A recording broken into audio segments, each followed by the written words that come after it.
People love to say that there are things that you shouldn't share, usually while calling it emotional boundaries and acting like silence is the same thing as maturity.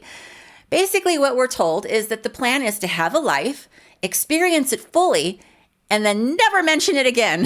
just live it silently like a houseplant with a job. They say it like it's obvious, like you should just be able to flip a switch and suddenly become a quiet, contained, tasteful person who never has any thought escape their body. Yeah, like that was ever how my brain worked even for one brief afternoon. I guess when I hit adulthood, I didn't get my laminated card that says, "Congrats, you're mature now. Please report all human experiences to absolutely no one." Hey, I'm Sheila. I am not a coach. I am not a guru. I'm just someone with 55 years of stories, scars, sarcasm, and a long history of believing silence was maturity until I realized it was costing me, well, me. And if you're one of my high-functioning, over-performing overthinkers, the ones who are always trying to be appropriate, composed, and quietly correct, this conversation is probably already uncomfortable for you. This is not an oversharing video. Now, I'll say right up front that I am an oversharer, but this video isn't about that. This is a life video about what happens when shame around talking mutates into silence and how that silence then leaks everywhere if you let it. There are 1,000 lists that are floating around the internet that tell you the same thing in different fonts, usually written by some 20-something who discovered boundaries like 6 minutes ago and now they think they're qualified to teach adulthood. 6 things you should never talk about. 7 things that stressful people keep private. 10 topics that make you look weak, unprofessional, or embarrassing if you mention them out loud. Every list has the same vibe. Congratulations, you're alive. Please stop acting like it.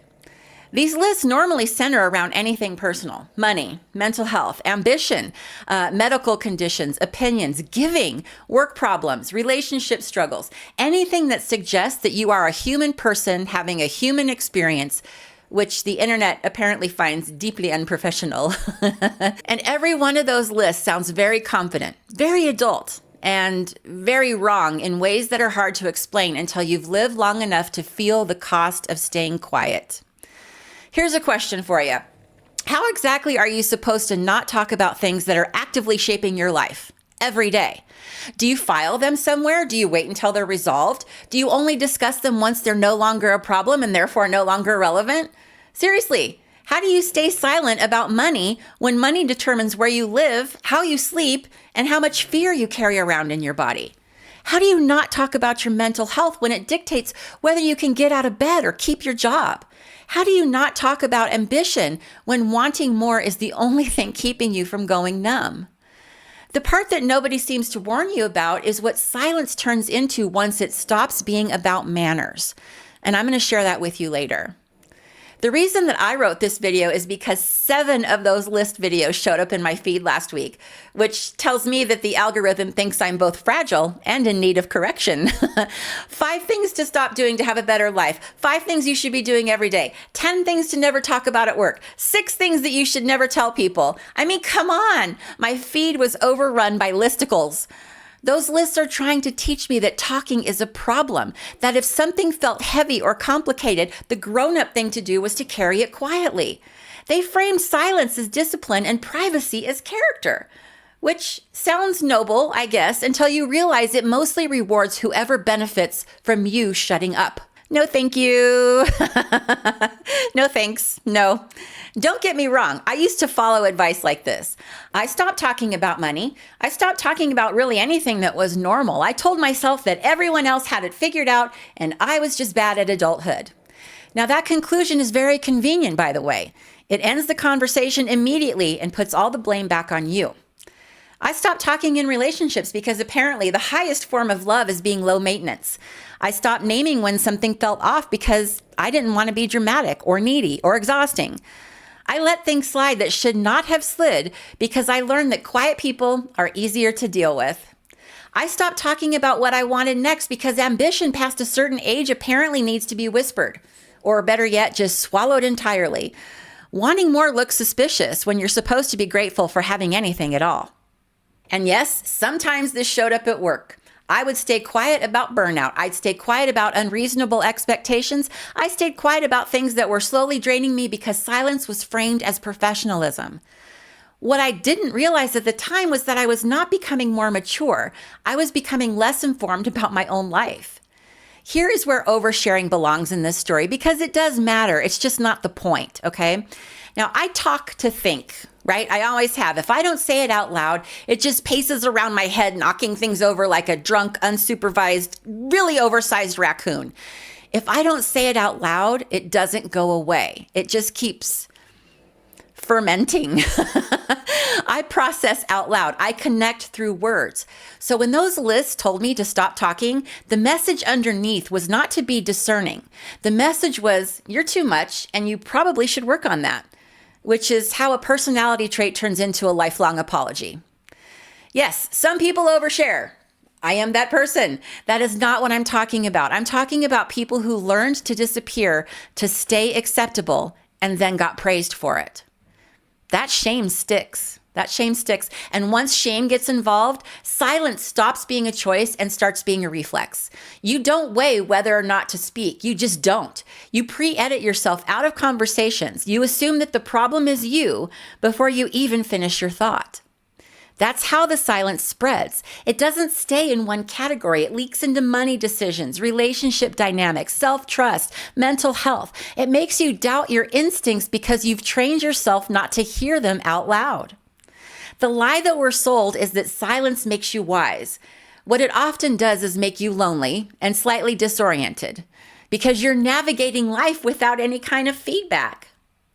Here's the part that those lists never include. Silence is not neutral. Silence always benefits someone. And to be clear, privacy is a choice. Silence driven by shame is not. One comes from insight. The other comes from fear pretending to be manners. Silence around money benefits systems that would rather you stay confused. Silence in relationships benefit people who don't want to be held accountable. Silence around mental health benefits environments that would rather label you difficult than informed. Silence at work benefits organizations that run better when no one asks any questions. That doesn't mean that you tell everyone everything. It just means that you stop treating talking as a moral failure. Not every thought needs to be shared. Some thoughts are just information. Some thoughts are just thoughts. You can notice them, learn from them, and move on without handing them a microphone. Not every thought deserves a press conference. I have already done a whole video on being a persona at work, so I'm not confused about the value of restraint. There is a difference between strategic quiet and self-erasure, however. One buys you leverage, the other just teaches you not to trust yourself. Discernment matters. Quiet matters. Oversharing has consequences that I have personally met. There are things that you absolutely should talk about, even though the lists say not to. You should talk about money when silence keeps you stuck. You should talk about mental health when not talking turns symptoms into character flaws.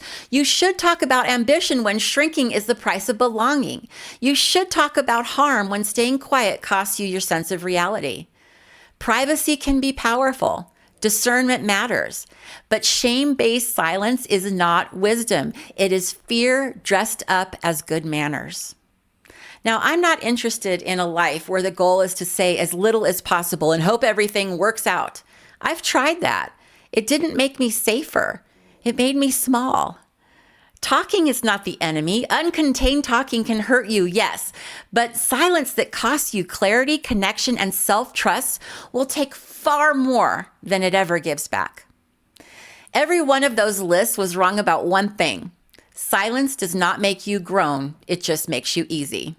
If a list tells you to never talk about something that's actively shaping your life, maybe the problem isn't so much your mouth. maybe the problem is who benefits when you keep it shut.